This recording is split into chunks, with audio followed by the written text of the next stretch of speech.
It's funny how a whole life can pivot on a single word, not a gunshot, not a car crash, just a quiet little word, dropped into a silent room. But I'm getting ahead of myself. Before the reckoning, there was the routine, the long, slow, grinding routine of being the family's designated adult. Most people get to clock out of their jobs, but mine was 24/7. It was a role I never applied for, but somehow, I was the CEO of my family's dysfunction. If you've ever felt like you're the only one holding things together, you know exactly what I'm talking about. It's a heavy weight to carry. If this story already sounds familiar to you, do me a favor and hit that like button. It's nice to know you're not the only one out there. My story really begins, or maybe I should say it ends, on a Tuesday night. It was late, almost midnight. The city outside my window was a glittering, indifferent beast. I had my headphones on. The soft blue light of my monitor painted shadows on my face. On one screen were the blueprints for a public library I was designing. It was a passion project, the kind of thing that gets architects like me excited.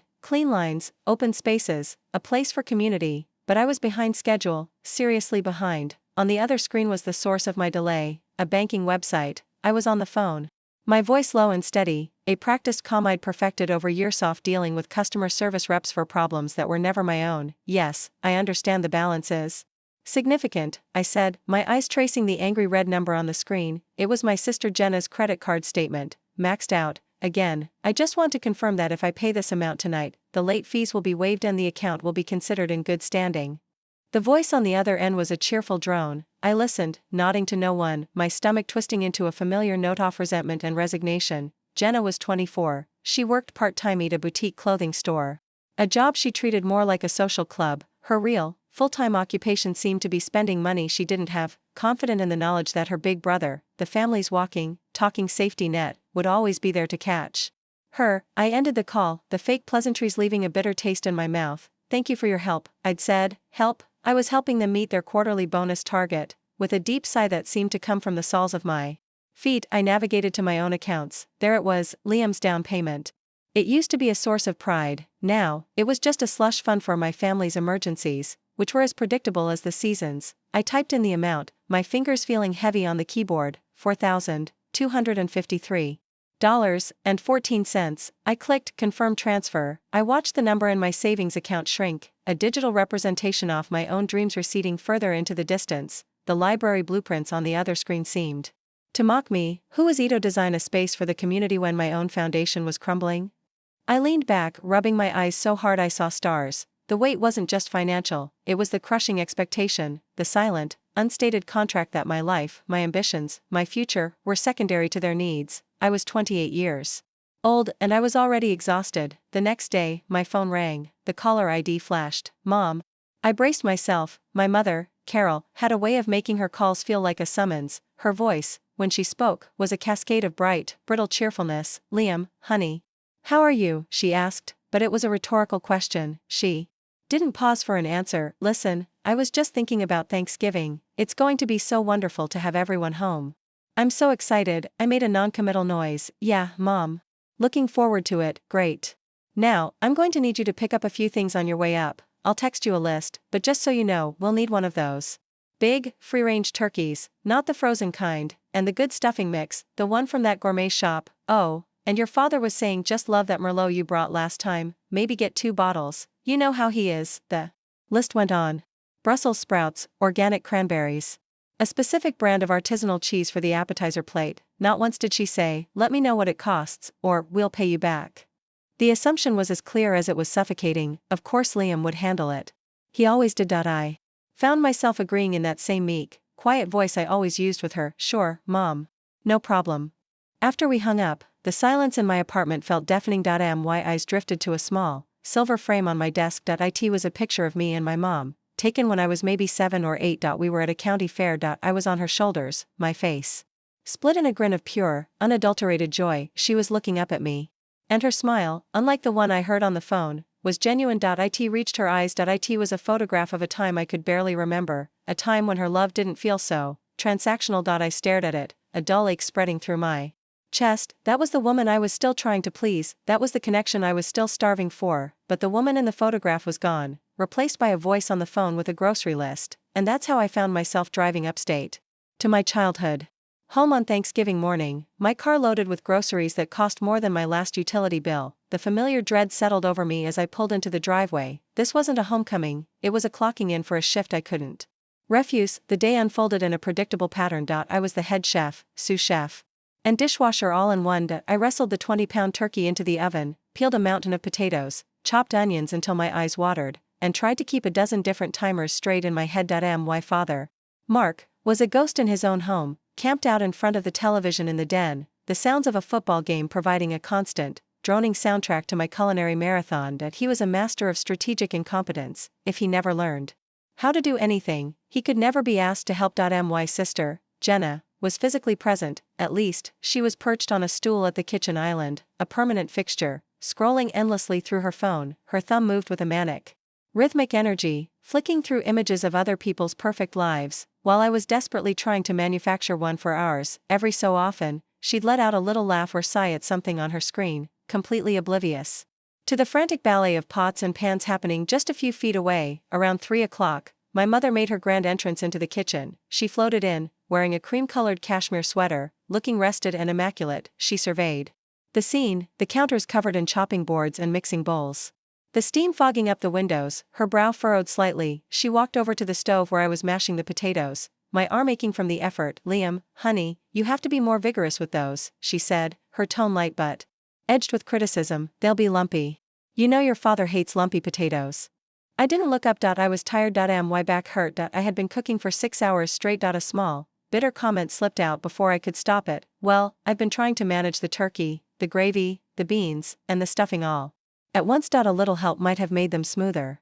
It wasn't aggressive. It wasn't even an accusation. It was just a statement of fact, colored by sheer exhaustion, but it was enough. Carol's cheerful mask didn't just crack.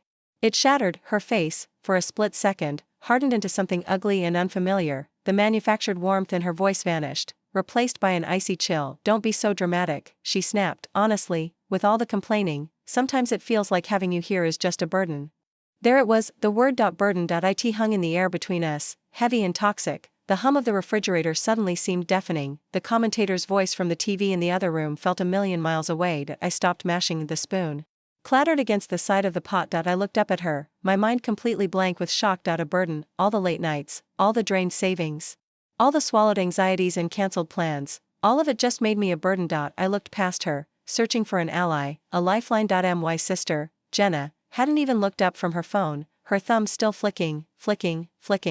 In the den, my father hadn't moved. He must have heard. He had to have heard, but the silence from that room was his answer. I was alone. The hurt was so sharp, so sudden, it was like a physical blow. It knocked the wind out of me, leaving me hollowed out and shaking in the middle of my parents' kitchen. The dinner that followed was a surreal performance of denial. The food was on the table, perfectly cooked, a Norman Rockwell painting of family togetherness, but the air was thick with unspoken words. I was silent. A ghost at my own feast. I moved the now perfectly smooth mashed potatoes around my plate, the taste of ashes in my mouth. My mother and father attempted to fill the silence with painfully banal small talk, the weather. A neighbor's new cart, anything to plaster over the gaping wound she had opened. Then Jenna, oblivious as ever, launched into a detailed monologue about a ski trip she and her friends were planning for New Year's. "It's at this super exclusive resort in Aspen," she chirped. "It's going to be epic. A little pricey, but totally worth it." I looked at her, then at my mother, then at my father's placid, conflict-avoidant face, and for the first time, I didn't see my family. I saw 3 strangers. A user, a manipulator, and an enabler. A cold, terrifying clarity washed over me, crystallizing out of the pain. I was looking at a group of people I was financially supporting, but to whom I was emotionally bankrupt. The bond one thought we had, the one I had sacrificed so much for, wasn't real. It was a transaction, and the terms had just been made brutally, unforgivably clear. I placed my fork and knife down on my plate, the sound unnaturally loud in the quiet dining room. "Excuse me," I said, my voice flat, devoid of any emotion. I stood up and walked out of the room without a backward glance. The small talk faltered behind me, but no one called my name. No one came after me. The severance had already begun. That night, sleep was a foreign country I couldn't get a visa for. I was in my childhood bedroom, a museum of a person I no longer was, trophies from high school sports sat on a shelf, gathering dust, posters of bands I hadn't listened to in a decade were still taped to the walls. It all felt like a lie. I was lying in a stranger's bed. The house was quiet, but the silence was different now. It wasn't Peaceful.it was menacing.it was the sound of an empty space where love was supposed to be, unable to lie still. I got up and pulled an old shoebox down from the top of the closet.it was my box of memories, filled with faded ticket stubs, old birthday cards, and forgotten photos.my fingers sifted through the detritus of my youth until they brushed against a thin, brittle piece of paper.it was an airmail envelope, the handwriting on it was spidery and elegant.it was a letter to my mother, Carol, from her own mother, my grandmother, whom I'd barely known.it must have been sent when my mom was a young woman, maybe just starting her own life. Curiosity got the better of me.I carefully unfolded the delicate pages.my grandmother's words were a shock, they weren't warm or motherly, they were stern. Almost cold, phrases leaped off the page: you must learn to contribute. Do not be a drain on this family. No. One respects a person who cannot stand on their own 2 feet. Your value is in what you provide. Suddenly, a piece of the puzzle I never even knew was missing clicked into place.my mother wasn't just being cruel for the sake of it, she was a conduit, she was passing down a legacy of transactional love. A warped ideology where a person's worth was measured in their utility. She was terrified of being useless. Of being a burden, because she'd been taught that a burden was the worst thing a person could be. For a fleeting, dizzying moment, I felt a wave of pity for her. I saw a young woman, desperate for her own mother's approval, internalizing that poison until it became her own native language. I grieved for the mother she could have been if she hadn't been forged in that fire, and then, from downstairs, I heard a sound that shattered the fragile moment of empathy.it was Jenna's laughter, loud, carefree, and utterly oblivious.it was the sound of entitlement, the sound of someone who had never once worried about being a drain, because she had a brother who was a built-in reservoir. The pity vanished, incinerated by a white-hot flash of clarity. Understanding the source of the poison didn't mean I had to keep drinking.it. In fact, it meant the opposite. This wasn't just about saving myself anymore.it was about breaking the chain.it was about refusing to participate in the sickness that had defined our family for at least 2 generations.my pain wasn't just my own.it was inherited, but my choices, from this moment forward, would be mine alone.I closed the shoebox, the ghosts of the past sealed away. I sat on the edge of my childhood bed and opened my laptop. The glow of the screen illuminated a face I barely recognized. The hurt was still there, etched around my eyes, but beneath it was something new, something hard and unyielding.it was resolve. The execution had begun. The next 2 weeks were the quietest, most deliberate of my life. I moved with the precision of a demolitions expert, laying charges to bring down a condemned building.it wasn't an act of rage that had burned out, leaving behind a cold, clear purpose. This was an act of architecture.I was dismantling a structure that was unsound to its very foundations, so I could one day build something new. The first charge was digital.I moved back to my apartment and immediately opened a new bank account at a completely different bank.my paycheck was rerouted.my old accounts, the ones my family had come to see as their personal emergency fund, were left with just enough to cover any outstanding automatic payments before I would close them for good. The second charge was the utilities. For years, the electricity, water, and internet bills for my parents' house had been in my name.it started as a convenience when I was in college, a way to build my credit history, but like everything else, it had morphed into a permanent responsibility.I spent a full afternoon on the phone, my voice calm and polite, scheduling the disconnection of all services. I set the date for 2 weeks out, December 15th. A little Christmas present to myself. The third and most significant charge required a professional. I found a lawyer, a no-nonsense woman with sharp eyes who listened to my story without a flicker of judgment. I told her I wanted to disentangle myself from a property my parents lived in. She asked for the address. She typed for a moment, her face unreadable, then she swiveled the monitor toward me. Mr. Hayes, she said, her voice even, there's no disentangling necessary, the title is solely in your name. I stared at the screen, my heart pounding in my chest. I remembered it, vaguely. Years ago, my parents had wanted to refinance, but their credit was a mess. The only way the bank would approve the loan was if the house was in my name with my clean credit score and stable income as the guarantor. I was 22. I signed the papers they put in front of me without really understanding the implications. They told me it was just a formality. A way to help them out, but it wasn't. It was leverage. They had, in their short-sighted desperation, handed me the keys to the entire kingdom, the building I was trying to demolish. I owned it. The lawyer and I drew up the paperwork to list the house for sale, and next, I forwarded all my mail to a new P.O. box. I didn't want any stray bills, any final communications, finding their way to my old life. I was becoming a ghost. In the midst of all this clandestine planning, I felt a desperate need for a dose of normalcy, for a reminder of what a healthy relationship felt like. I called my old college friend, Sarah. We hadn't talked in months, a casualty of my all-consuming family obligations. Hey, stranger. she said, her voice warm and immediately familiar. Sarah, hey, I started, feeling a lump in my throat. I know this is out of the blue, but I'm making some big changes in my life. Things are kind of heavy right now. I was wondering if maybe I could come stay with you for a weekend, just to get out of the city and clear my head. There was no hesitation. No, let me check my calendar. No. What's in it for me? Just a simple, unqualified, of course. My couch is your couch. When are you thinking? Hearing her say that, with such effortless generosity, was like having a window thrown open in a room that had been sealed. For years. I could suddenly breathe. It was a stark, painful contrast to the conditional, transactional nature of my family.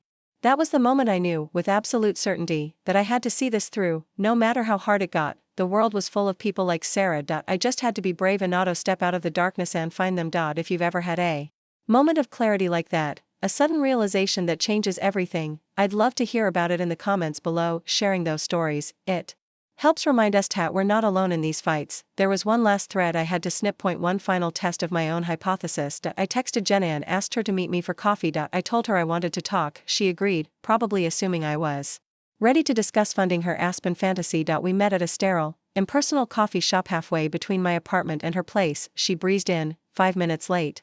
Already talking about some drama with a coworker. She ordered a complicated latte with oat milk and extra foam, and didn't offer to pay. I let it slide. It was all part of the data I was collecting. After the small talk fizzled out, I took a breath. Jenna, I wanted to talk to you about something, I began, choosing my words carefully. I'm thinking of making some financial changes, cutting back a little. I need to focus on my own savings for a while.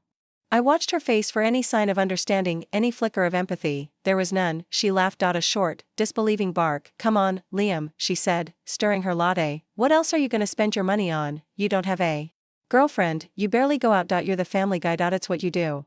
It's what you do, not thank you for what you do, not we appreciate what you do. It was a statement of fact. My function. My purpose. I was a utility, like the water. Or the electricity, you just turn the tap, and it's there. Then came the killing blow. She leaned forward, her expression turning earnest. Actually, speaking of money, I'm so glad you brought it up. I found the perfect CAR. My credit's not great, you know how it is, but with you as a co-signer on the loan, it would be a sure thing. I looked at her, really looked at her. My little sister, there was no malice in her eyes, just a profound, bottomless, unshakable sense of entitlement. She truly did not see me as a person with my own life, my own dreams, my own breaking points. I was a resource. A tool to be used to get her the things she wanted. My resolve, which had been a cold, hard thing, settled into something even more permanent. It became peace. I was right, there was nothing left here to save. I gave her a small, unreadable smile. I'll think about it, I said. The move out was swift. I had already sold or donated most of my furniture. My life was distilled down into a few boxes of books, some clothes, and my architectural equipment. I packed it all into my car, ready to start over in a new, smaller apartment across town, before I left for the last time.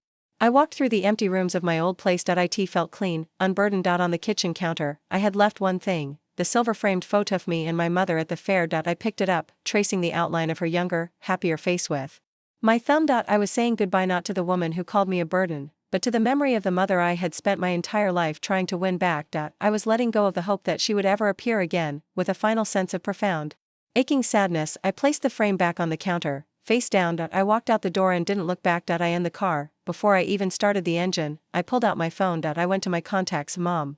Tap. Block. Dad. Tap. Block. Jenna. Tap.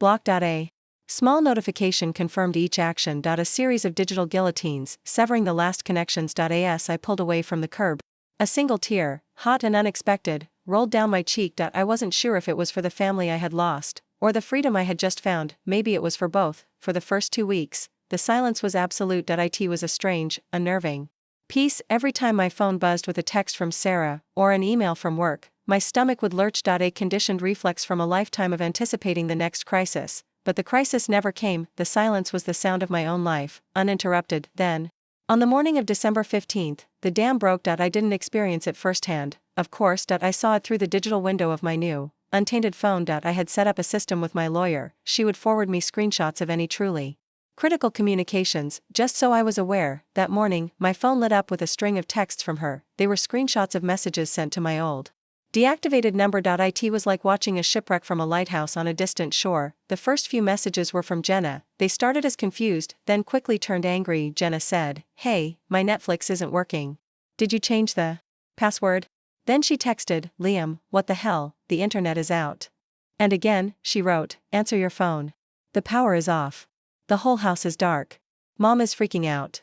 Then came the messages from my mother. A frantic symphony of escalating panic and rage. Mom asked, Liam, call me immediately. This is not funny. Then she wrote, what have you done? The bank sent some kind of letter. A foreclosure notice? This has to be a mistake. You need to fix this. Then she shouted through the screen, how dare you do this to us? After everything we've done for you. Raising you. Loving you. You ungrateful child. You are trying to destroy this family. Then, finally, a voicemail from my father was transcribed into a text. His message was almost worse. It was just, lost, confused, helpless. Dad said, son, I don't understand. The accounts, they're all closed. I tried to pay the water bill. Carol is very upset. Please, just call us. Tell us what to do. Tell us what to do. He was in his 50s, and he was asking me what to do. It was pathetic, but as I read the messages, I didn't feel the surge of vindictive pleasure I might have expected. I just felt a deep, weary sense of confirmation. This was it, this was the proof, their utter, complete helplessness laid bare. They hadn't built a life, they had occupied a space that I maintained. Without me, they weren't a family, they were just three people in a dark, cold house with a foreclosure notice taped to the door. I deleted the entire thread of screenshots. I had seen enough. My decision hadn't been an act of cruelty. It had been an act of truth. The next 6 months were about rebuilding. I found a small, new apartment in a neighborhood I'd always liked. It was sparse, but it was mine. Every piece of furniture, every book on the shelf, was chosen by me, paid for with money I had earned and kept. I poured myself into my work. The library project, once a source of stress, became my sanctuary. With my mind clear of my family's constant emergencies, my creativity flourished. I was not just on schedule. I was ahead of it. I started seeing Sarah more. We'd get dinner, go for hikes, talk for hours. She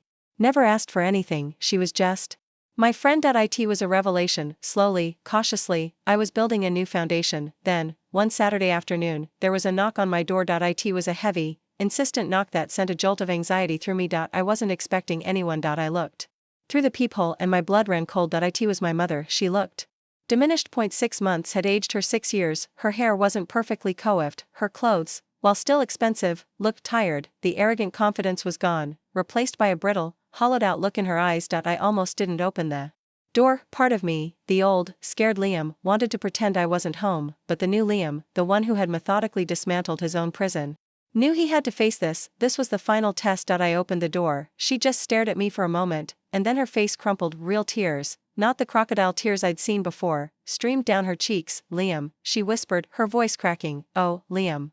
She didn't yell, she didn't accuse, she cried. She told me about her childhood, echoing the words I'd read in her mother's letter. She talked about the constant pressure to be useful, the fear of being a disappointment. She told me she was so sorry, I never meant it, she sobbed, reaching out a hand but not touching me. That word, burden. It's the word my mother always used for me. It came out, but I didn't mean it. Honey. You're my son, you could never be a burden. It was a masterclass. A perfect performance of manipulative vulnerability, and God help me, it almost worked. A part of me, a deep, wounded child within me, wanted so badly to believe her. Which I had thought was forged in steel, began to waver. I saw the pain in her eyes, and I recognized it as real. Maybe people could change, maybe I had been too harsh. A flicker of hope, treacherous and bright, ignited in my chest. I found my voice, though it was shaky. Why are you here, Mom? I asked. She looked up, her eyes pleading. To get my son back, she said softly. The mask slipped, just for a second, and, we need you to talk to the bank, she added. The house, they won't listen to us, but you have the title, you could stop the sale. The other shoe, the end. It was never just about getting her son back. It was about getting her asset back. The hope that had flickered in my chest was instantly extinguished, doused by the cold, hard reality of her transaction. The apology wasn't the point, it was the preface to the request. The tears were the lubricant to get what she wanted. The strength flowed back into me, cold and absolute. The wavering stopped. I looked at this woman, my mother, and I felt nothing but a vast, empty pity. She would never change, she couldn't, she didn't know how. I stepped back from the doorway, creating a small, unbridgeable space between us. I can't help you, Mom, I said. My voice was gentle, but it was firm. It was the voice of a closing door. Her face changed, the vulnerability vanished, replaced by a flash of the old, familiar anger. After all I've done for.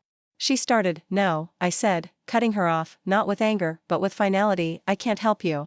I closed the door. I didn't slam it. I just closed it. The click of the latch echoing in the sudden silence of my apartment. I leaned my forehead Against the cool wood, my heart pounding against my ribs, my breath coming in ragged gasps. I had done it. I had passed the final test. I had faced the ghost of my past, and I hadn't flinched. The grief was real, but for the first time.